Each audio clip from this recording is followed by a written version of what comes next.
Thanks for joining us. I'm Kyle Clark. And I'm Kim Christensen. We're learning more about what led up to a shooting in Denver's Wash Park yesterday afternoon that seriously injured a man. 9 News reporter Spencer Soisher's been looking into this. Spencer, there are people saying this guy was acting pretty strangely before the shooting. Yeah, in court documents obtained by 9 News, the man said he didn't mean to shoot anyone, but he feared that the two people that he did shoot were, quote, involved in psyops. Man, it's so warm out. On an unseasonably warm day, yellow tape blocked off walkers at Denver's Wash Park.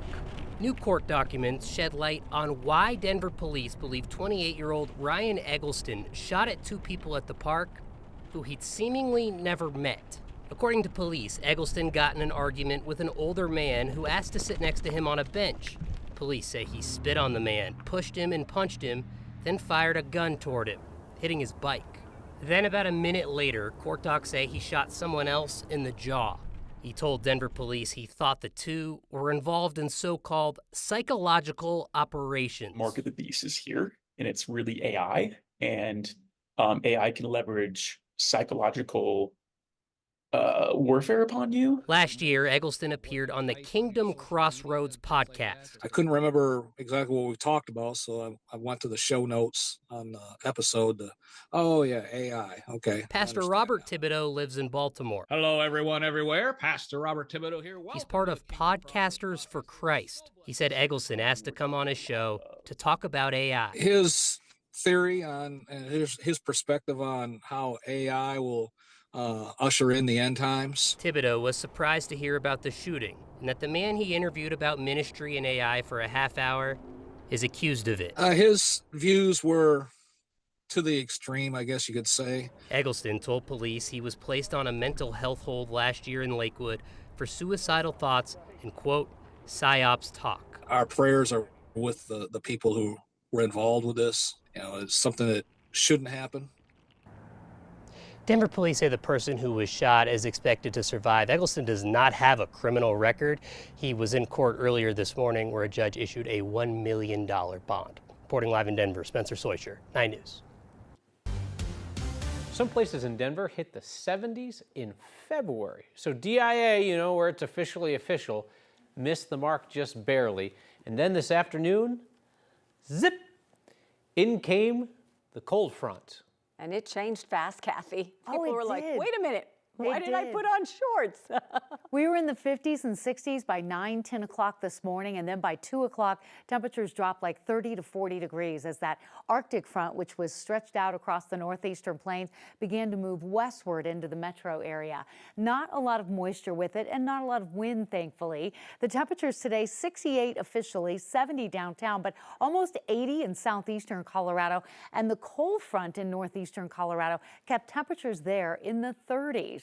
And that means this time yesterday, we were almost 40 degrees warmer here in Denver. So a big temperature swing as we're now down into the lower 20s tonight. The good news is we're seeing less wind, which should be a trend that should continue overnight into tomorrow.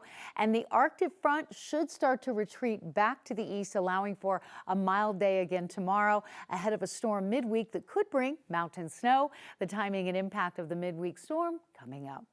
Over the next 24 hours, our goal is really to complete our commitment to finishing the civilian plane recovery. Tomorrow, our goal is going to be the cockpit. Crews have started removing large parts of the wreckage of the American Airlines Flight 5342 from the Potomac River in Washington, D.C. This comes nearly a week after a collision between the regional jet and Army helicopter last Wednesday night, and that killed 67 people. Army officials say they're not sure what led up to the crash, and while full investigations typically take a year or more, investigators hope to have a preliminary report within 30 days. The figure skating community in Colorado Springs is honoring the lives lost in that midair collision. Tonight, the U.S. Olympic and Paralympic Museum held a vigil. It was all to pay tribute to the 28 members of the figure skating community, including athletes, coaches, and family members who were on the American Airlines flight. They were headed home from the National Development Camp in Wichita after the U.S. Figure Skating Championships. The people who knew them and loved them were invited to speak at tonight's event. There's this collective love from your greater figure skating community and family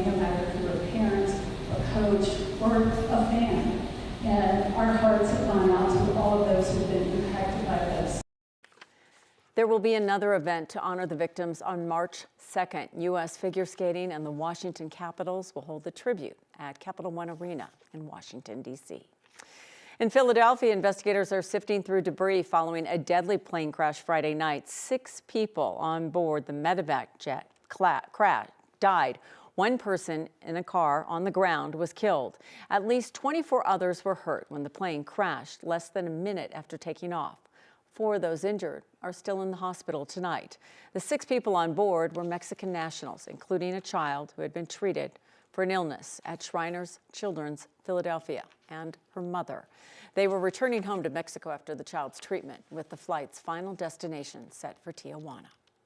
To the strike zone, it was how expansive it was. If you look at the impact and how deep that crater is, it was a very steep angle at which that aircraft came down. Investigators have recovered the cockpit voice recorder and will listen to the crew in the seconds before the crash. Without much notice, Boulder County pulled the funding for a years-long air monitoring program. This came as a surprise even to the program's main scientist. He says this work is critical to combating climate change. But as 9 News reporter Rachel Krause shows us, the county says it's time to move on. I hope that eventually, we can continue this line of work. After 8 years of around-the-clock monitoring, Boulder Airs stopped their air monitoring at the end of 24.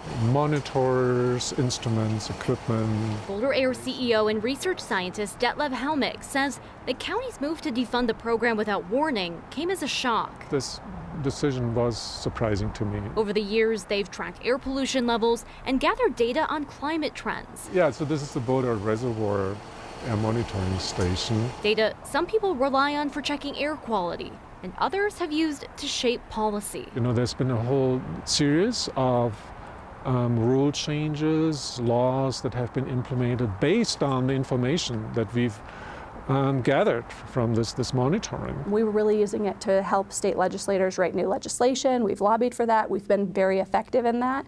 And we used the data as we intended to. Boulder County Commissioner Ashley Stolzman says the data from Boulder Air has been helpful, but it's time to move forward. So that project is complete, and we're still going to continue caring a darn lot about air quality. We really care about the environment, carbon emissions, and what we can do to make a difference. We're still doing air quality monitoring. Boulder County is still part of the Regional Air Quality Council, which sends ozone alerts to your phone. So we inspected over 500 wells last year. We'll do that again this year. So we're really targeting our air programs where we can make a change and improve air quality. Helmig says he knows there are limits to budgets and funding, but he believes this work still has value in Boulder County and beyond. We hope there's a future to this program. In Boulder, Rachel Krause, 9 News. The cost to keep Boulder Air running is about $177,000 a year, according to the county. It's paid for out of their sustainability tax. The county says it'll use that funding instead for the Justice 40 initiative to address climate change in underserved communities. There are 40,000 federal employees in Colorado, and they're considering their options now that the world's richest man, Elon Musk, is leading a government purge with the blessing of President Donald Trump. Most federal workers have been offered the chance to resign. Now, Musk has taken control of USAID, the U.S. Agency for International Development, promising to close the whole thing down. USAID delivers billions of dollars in humanitarian aid to some of the poorest countries in the world. It's soft power, right? Trump has said that it's run by a bunch of radical lunatics, and Elon Musk has said it's time for it to die. It concerns a number of people, including Matt Click. He's a federal contractor here in Colorado who does a majority of his work with that agency. Everything from just demoralized and dispirited to angry. Yeah, I think, of course, there's just the sadness and frustration. You risk losing your job. There's the fear associated with that. I have colleagues, with small children, single moms. These are, to be clear, real experts in their field. The 40,000 federal employees in Colorado make up a workforce larger than any private employer in our state. President Trump agreed to immediately pause tariffs on Mexico and Canada for the next 30 days. The president said he wanted to impose those tariffs to get Canada and Mexico to do more to stop the flow of illegal immigrants and fentanyl into the U.S. Both countries have already committed to doing so in the past. The month-long pause will allow time for Canada and Mexico to try and negotiate a deal with the U.S. to avoid the tariffs altogether. Defense Secretary Pete Hegseth was in Texas today visiting the southern border for the first time as Secretary of Defense. Hegseth met with troops stationed at Fort Bliss in El Paso. They are part of the military's Joint Task Force North and will be providing support for U.S. Customs and Border Protection operations there. Hegseth's visit comes as hundreds of active duty U.S. troops are being deployed to the southern border. Immigrants and their advocates in Colorado want to demonstrate what it would look like if President Trump makes good on his promise to deport more than 20 million people he says are in this country without proper documentation.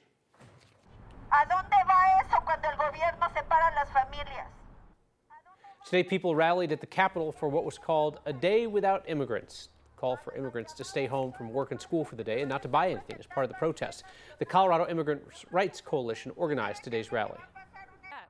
They're threatening to deport millions of people, and this is a chance to take that threat at face value and say, what would it look like if millions of immigrants were gone?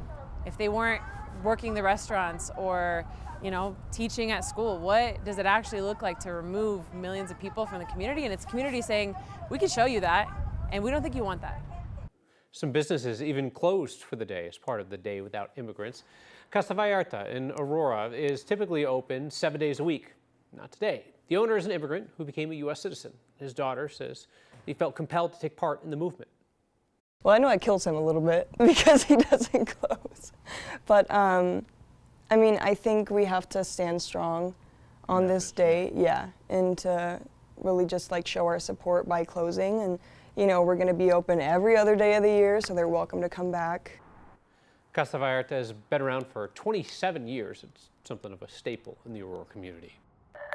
Catching a ride with RTD will be free tomorrow. It's part of Transit Equity Day to celebrate the contributions of Rosa Parks. The civil rights leader refused to move to the back of a segregated bus in Montgomery, Alabama in 1955. Her protest led to a larger movement known as the Montgomery Bus Boycott. Transit Equity Day falls on Rosa Parks' birthday, February 4th. King Soopers workers in the Denver metro area plan to go on strike this week. Union says it's going to be a 2-week action starting Thursday morning. UFCW Local 7 says this will involve stores in Adams County, Arapahoe County, Broomfield, Denver, Douglas County, Jefferson County. King Soopers has said that they will keep their doors open by hiring temp workers if necessary. A spokesperson for the company said that they respect workers' rights to strike, but claimed that the union is refusing to actively bargain on wages.